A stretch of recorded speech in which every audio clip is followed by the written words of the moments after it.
Hello class, welcome to 4.2, Graph Linear Equations in Two Variables. Here we look at three objectives: to recognize the relationship between the solutions of an equation and its graph a linear equation by plotting points, graph vertical and horizontal lines.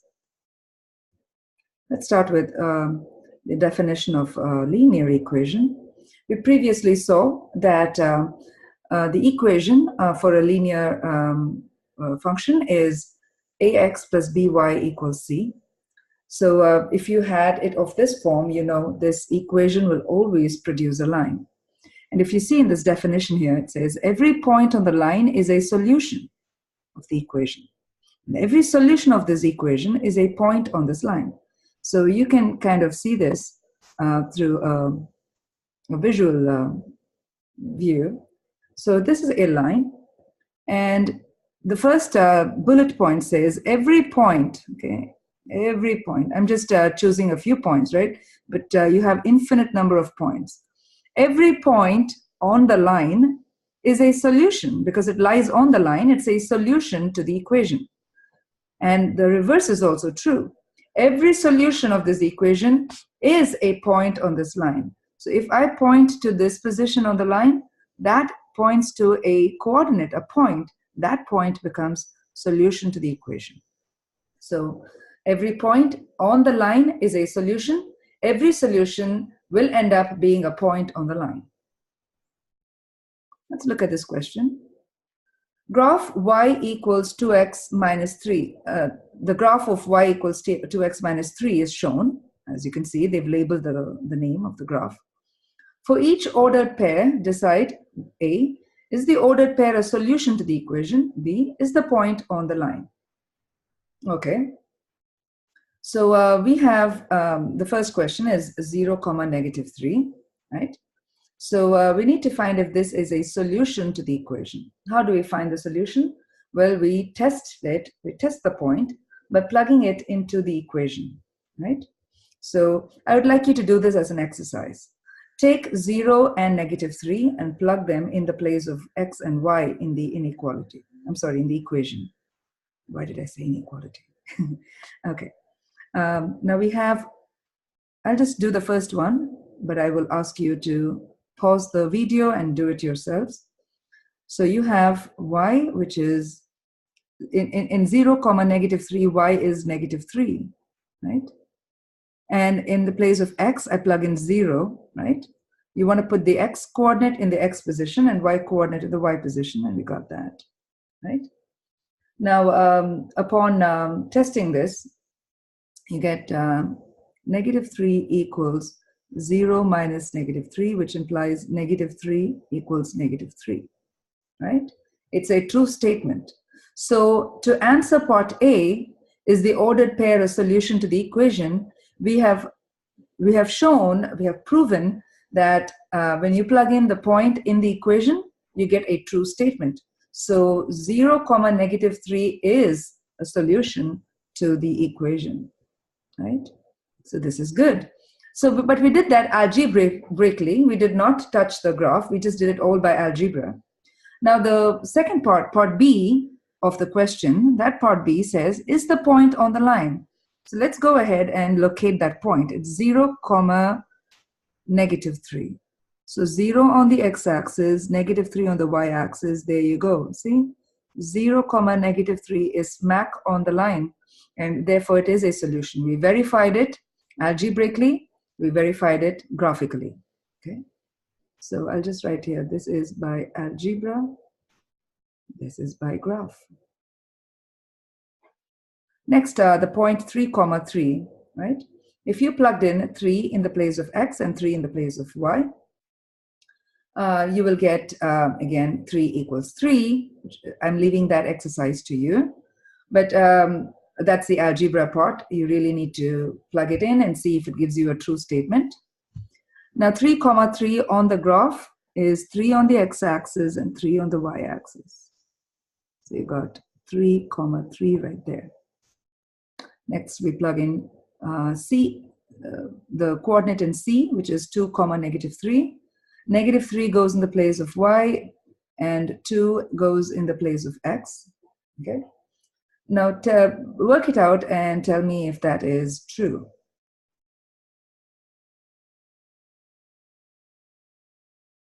Okay. Now, if it is true, your 2 comma negative 3 must lie on the line, right? Okay. But I worked it out. It did not come out to be true. Okay. So let me check it on the graph. 2 comma negative 3 is a point in this spot. This is 2 comma negative 3. Is the point lying on the line? Quite obviously not. The point is not on the line, which means the point is not a solution to the equation. Well, let me reveal the steps here for that. So y equals 2x minus 3, and we were working on the c part. So negative 3 for the y, 2 times 2 minus 3. Negative 3 equals 4 minus 3. So you get negative 3 equals 1, which is a false statement, right? It's not true. If it's false, algebraically, it did not verify as the solution. And graphically, it did not verify as the point on the line, therefore proving to us that this 2 comma negative 3 was not a solution. So let me just take, this one was good. This one was not good. Next, we plug in negative 1 comma negative 5. I'd like you to do this by yourself. Okay. And let me prove that on the graph. If it is a solution, it should lie on the line. So negative 1 comma negative 5 is a point right here. Negative 1 comma negative 5, which is a solution to this equation. So out of the 4 options, 3 worked, 1 did not work, right? We have infinite number of solutions because you can find infinite number of points on this line, but you could also find points that are not on the line, thereby making it a point that is not a solution to the equation.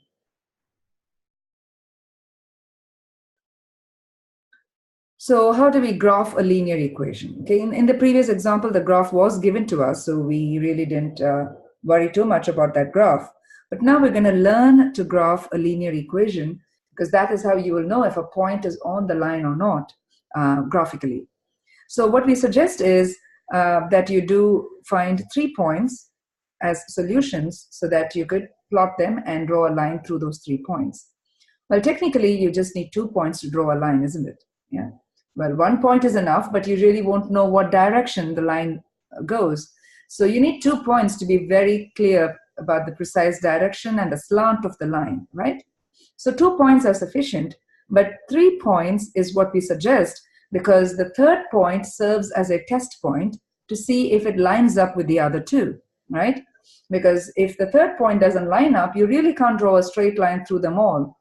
And so we recommend that you do the third one. And please use a ruler to draw your line. So it is a straight line, because it has to be fine drawing in order to get the graph of a line. So we're going to do that in the following example. Graph the equation y equals 2x plus 1 by plotting points. Plotting points is a technique. In fact, you could call it plotting points, or we also call it as the table method, the XY table method, or sometimes it's called the T table. T because it looks like this usually, you know, the X and the Y column. So the table is like a T, you get the X and the Y, and then you plot them. For extra clarity, I have 3 columns in my table, so I would rather call it the table method. Anyway, plotting points is what the book says, and so your exercises will mention that. This is a traditional way to graph any given equation, not just the line. It could be any equation that produces any different shape. We could always use plotting of points. What this requires us to do is generate any x value, your own x values, plug them in your equation, and get your corresponding y values. Okay. The only catch is you want to make sure that your x values that you choose are defined. Well, we are not in that area of defined and undefined, so we don't have to worry about that yet. Oh, in a line, all points are totally fine. All x's are valid. So we will go ahead and choose any 3x. Okay. Now remember, we have to consider both positive and negative values. Don't just be, comfortable with only the positive values. We are in algebra, so you're looking at all numbers in the number line, negatives and positives, fractions and decimals, right? Okay. They're all equally good numbers. Now, I have y equals 2x plus 1. So we need 3 points. We're told to locate 3 points. So I'd like to choose 3 simple points. I will choose x as -1. 0 is always my favorite because it, quickens the calculation. And 1. Okay. I just have one extra 1, but that's okay. All right. Now I have the x. I have to plug it in the y. Y is 2x plus 1. So I put 2x plus 1 and plug it in the place of x as your choice. I'll just write it out for every one of them. And we will substitute the x as -1 for the first one, 0 for the second, and 1 for the third. All right, now let's calculate this. -2 plus 1 is -1. 2 times 0 is 0, so 0 plus 1 is 1. 2 times 1 is 2, 2 plus 1 is 3.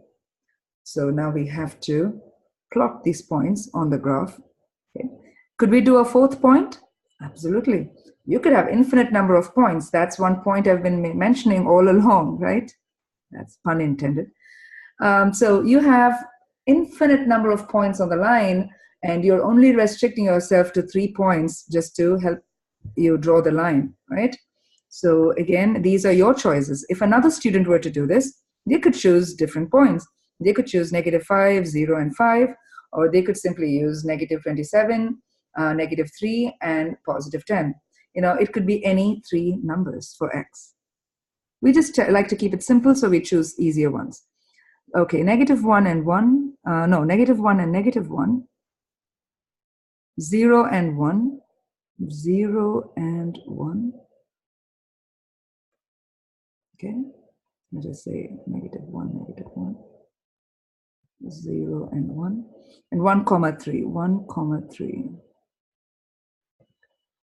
They do look like they line up. Now I don't have a ruler in this tool, so I am going to try my best to draw a good straight line through them.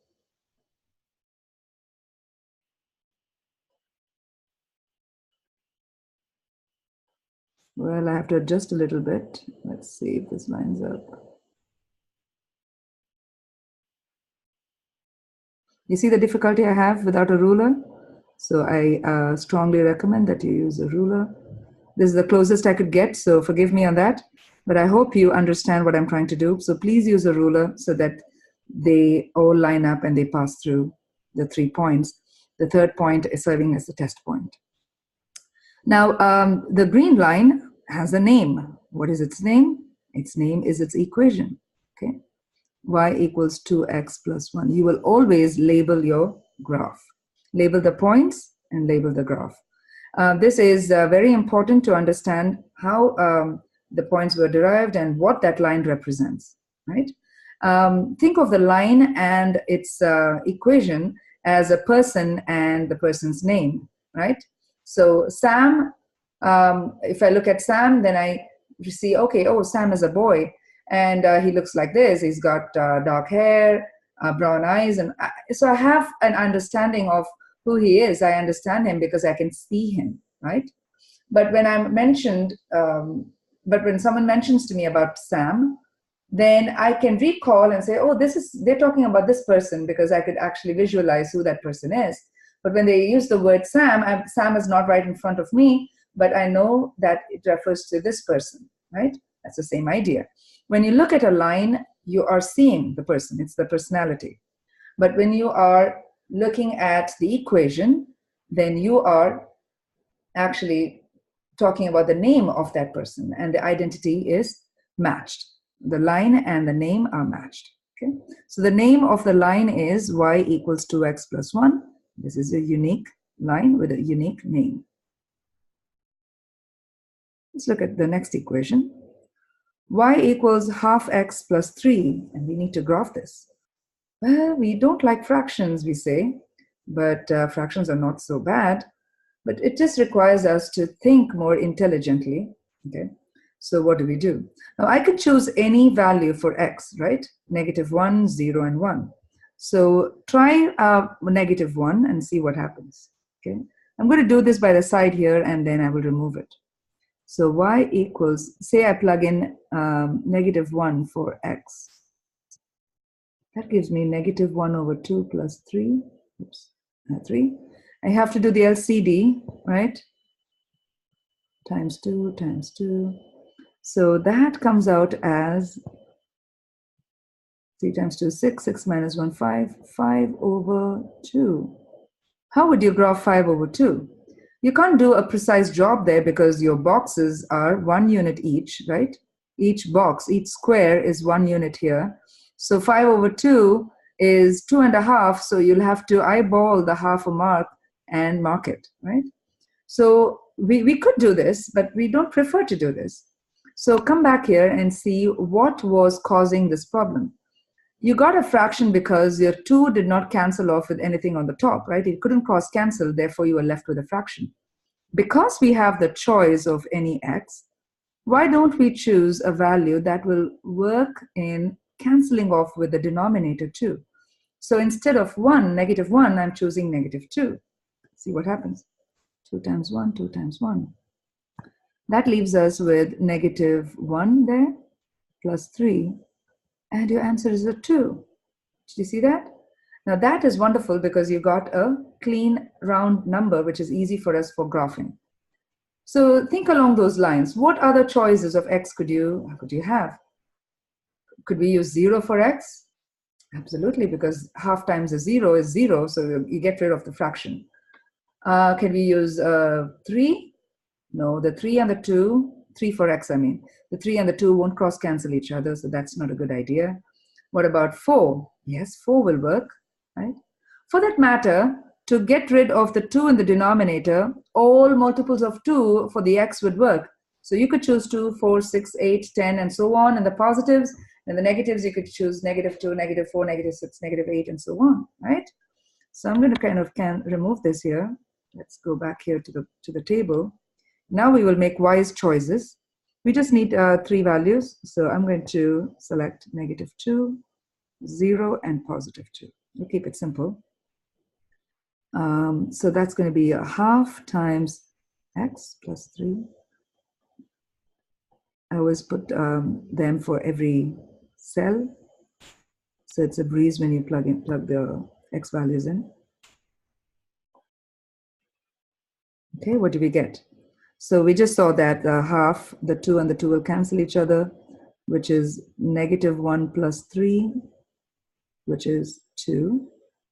Then half times 0 is 0 plus 3, which is 3. And here 2 and the 2 will cancel each other, leaving us with a 1.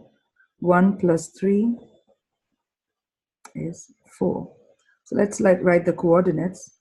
-2, 2, 0, 3, 2, 4. All right, let's plot these points. -2, 2. It's going to be the second quadrant. 0, 3 on the y-axis. 2, 4 in the first quadrant. Okay.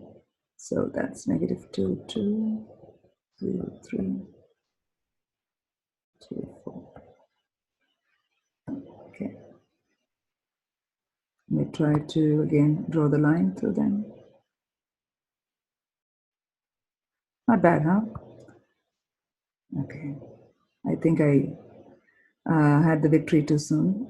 it's off those points, but it's kind of hard to kind of fix it now. Again, please do a fine job. This is slightly sloppy. They must pass through the points exactly. You can see that it's not doing that. Okay. I do feel bad to leave it like this. I'm going to try it. Okay. I'll just try it one more time. Let's hope it passes through nicely.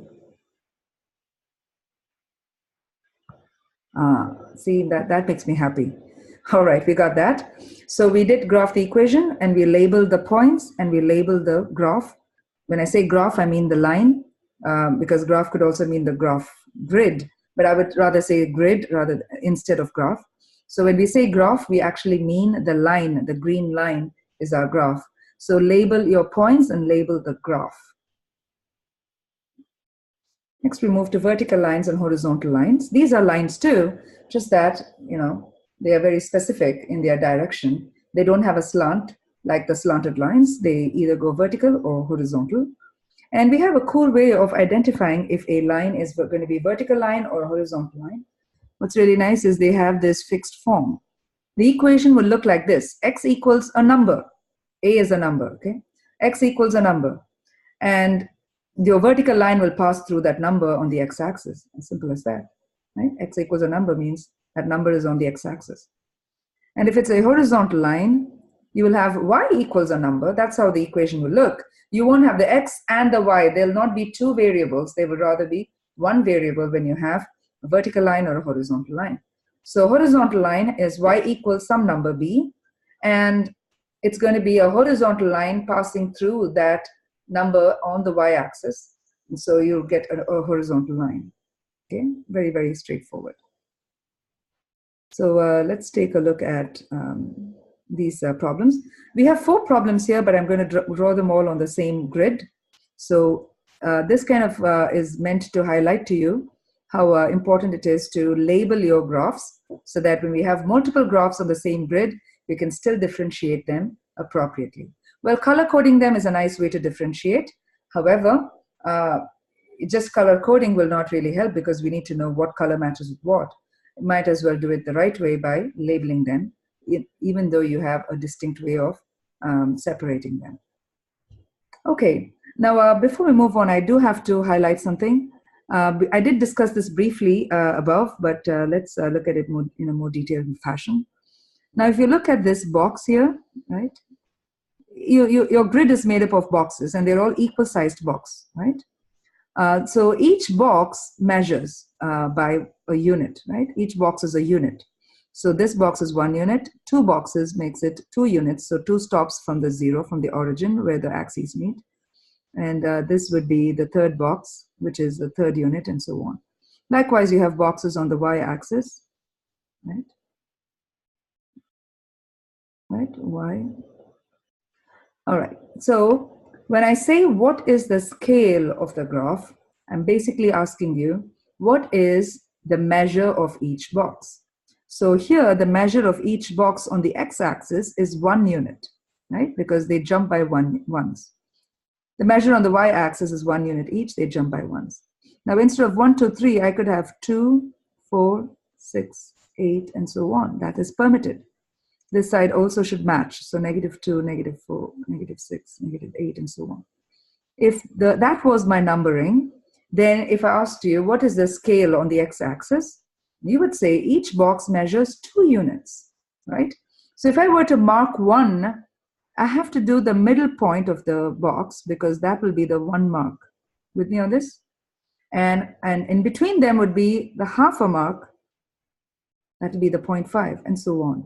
So it's very important we know what the scale is. Your scale could also jump like tens, 10, 20, 30, 40, and so on. Each box measures 10 units.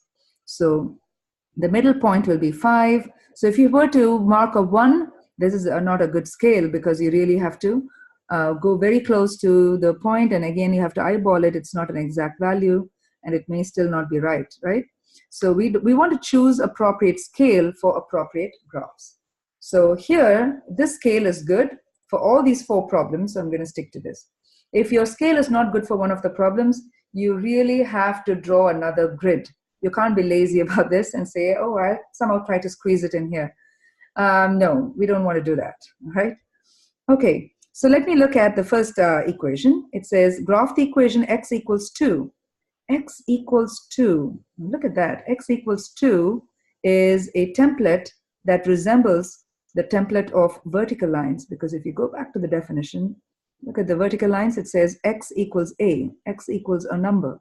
And we're told that it is a line, it's a vertical line that passes through that number. So we'll come down here. X equals 2 must be a vertical line. Vertical means it's going to have a certain direction. So x equals 2 is this point, right? On the x-axis, I mean. But you're not drawing a point, you're drawing a line. So I will draw a line. You know, it's a vertical line. So it has to be passing through.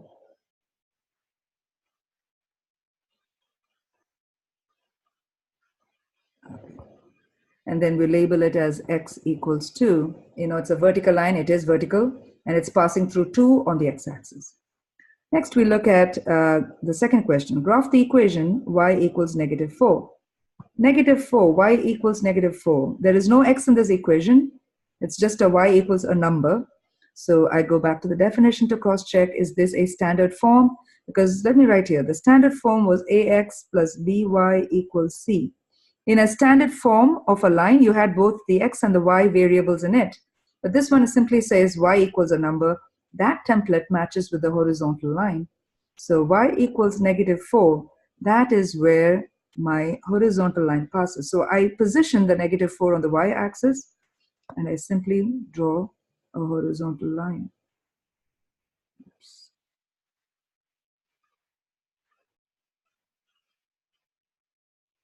And label it y equals -4.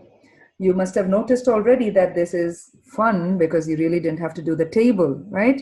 That is why we need to remember the templates, because if we remember the templates, it's a breeze to graph, then you don't have to worry too much about the table and all that. You could do the table, but it is a little confusing. What would you do with the table, right? Because you have x variable, but you don't have the y variable in vertical lines. And likewise, the horizontal lines have the y variable, but not the x.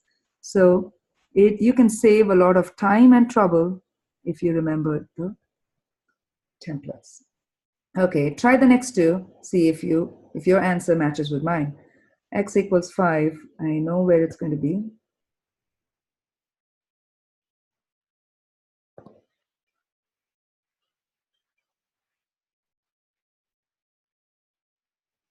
Okay, I'm sure you did a good job on this.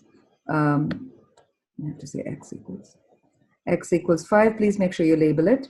Okay, there are no coordinates for you to really mark here. But if you want, you could, because any point on the vertical or the horizontal line correspondingly will work. And lastly, let's use y equals 3. Y equals 3 is a point here. So it is a horizontal line. It's a thick line. Y equals 3. We got all the 4 equations graphed on the same grid because of the ease and convenience that the templates provide. All right, I hope that was helpful. I will see you in the next video.